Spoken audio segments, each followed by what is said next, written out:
Les pires façons de faire son bilan de l'année. On arrive dans une période où tout le monde va vouloir faire le bilan de son année. Oui, qu'est-ce que j'ai réussi? Quels sont mes échecs? Il y a énormément de personnes qui font les mêmes erreurs. Et là, j'ai recensé 5 erreurs que tu ne dois absolument pas faire lorsque tu vas réaliser ton bilan de l'année. La première chose, c'est se concentrer uniquement sur les échecs sans tirer de leçons. Il y a des personnes, lorsqu'ils font leur bilan, on a l'impression qu'il n'y a que des échecs. Ils listent échec après échec. J'ai pas eu mon permis, j'ai pas eu mon bac, j'ai pas fait de sport. Mais surtout, ils n'en tirent pas de leçons. Il faut surtout prendre en considération et tirer les leçons de ce que tu es en train de vivre. Oui, j'ai pas eu mon permis cette année. Pourquoi? Est-ce que c'est parce que j'allais pas souvent au code? Lorsque j'allais au code, j'étais pas concentré? Est-ce qu'au niveau de la conduite, j'étais trop stressé? Donc, tirer des leçons, comment faire pour être moins stressé? Quelles sont les choses qui ont fait que tu n'as pas atteint ton objectif? Et tirer les leçons, c'est super important. Beaucoup de gens ne tirent pas les leçons de leurs échecs. Et 1 an, 2 ans, 3 ans, 5 ans, 10 ans après, font les mêmes erreurs. Le deuxième point, ignorer complètement les aspects négatifs. Donc là, c'est l'inverse. Ah, j'ai atteint ça, j'ai atteint ça, j'ai atteint ça. Tu as un état d'esprit positif. Super.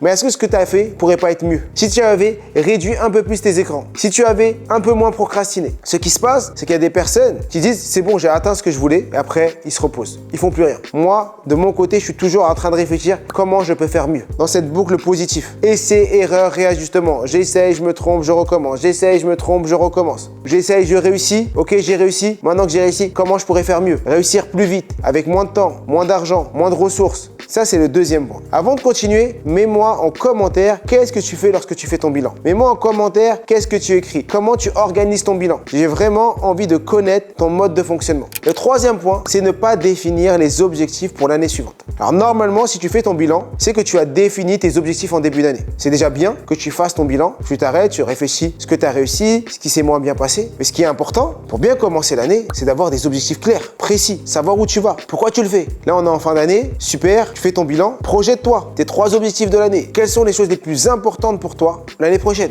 Donc, définis toujours des objectifs et je t'invite à aller regarder mes vidéos sur les objectifs SMART, spécifiques, mesurables, ambitieux, réalistes et définis dans le temps pour pouvoir avancer et continuer sur ça. Le quatrième point, c'est ne pas solliciter de feedback externe pour avoir une perspective objective. C'est-à-dire qu'on a souvent la tête dans le guidon. Et bien sûr, on déteste les critiques. Mais demander des feedbacks, c'est pas recevoir des critiques forcément. C'est demander aux personnes qui t'entourent, tes collègues, tes collaborateurs, ta famille, qu'est-ce que je pourrais faire autrement? Qu'est-ce que je pourrais améliorer? On ne va jamais atteindre l'excellence, mais on peut l'approcher. Et comment on l'approche? En s'améliorant tous les jours, un peu.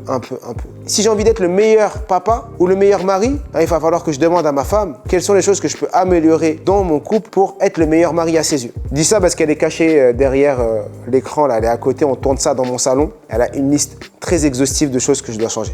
Voici le 5e point, c'est tout simplement d'oublier de célébrer tes petites victoires. Oublier de célébrer tes victoires t'empêche d'avancer. Tu vas faire ton bilan, il y aura des choses positives, des choses à améliorer. Et toutes ces choses positives que tu as écrites, il va falloir que tu les célèbres. Il va falloir que tu te félicites, que tu te dises bravo. Bravo pour ce que tu as accompli. Bravo pour ce que tu as fait. Bravo parce que tu as lu tous les jours ou tu as appris tous les jours. Bravo parce que tu es rapproché de tes objectifs. Bravo parce que tu en as fait plus que les autres et tu t'es formé. Et ça, il va falloir le faire parce que plus tu vas te féliciter, plus ça va te pousser à continuer et à vouloir avancer et progresser encore plus. Une de mes petites victoires, ce serait que tu t'abonnes. Que tu t'abonnes à cette chaîne pour que tu te formes encore plus et que tu apprennes encore plus de choses. Je compte sur toi. Abonne-toi et comme je dis toujours, je suis tué. Nous sommes tous illimités.